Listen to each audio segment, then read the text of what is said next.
Hello বন্ধুরা, দেখো আমি এখানে ভেন্ডি গাছ লাগিয়েছি। এখানে আমার দুটা ভেন্ডি গাছ, একটা তিনটা ভেন্ডি গাছ উঠেছে। আমি এখন এই একটা ভেন্ডি গাছ আলাদা করে এক গ্রুপ একটা ভিতরে বসিয়ে দেব।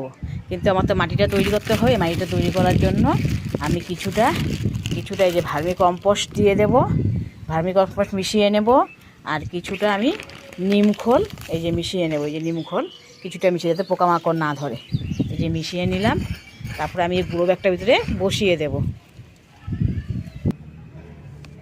এই যে বন্ধুরা, মাটি সহ উঠে নিলাম এখান থেকে চারাটা। এই যে মাটি সহ উঠে নিয়েছি চারাটা। এখন এই গ্রো ব্যাগটার ভিতরে আমি বসিয়ে দেব। এই যে গ্রো ব্যাগটার ভিতরে আমি বসিয়ে দেব। এই যে গ্রো ব্যাগটার ভিতরে বসিয়ে দিলাম চারাটা। আর এখানে দুটো চারা আছে, এই দুটো চারাকে আবার মাটি দিয়ে দিলাম আরও কিছুটা।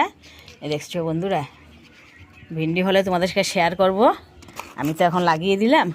ভিডিওটা ভালো লাগলে সাবস্ক্রাইব করে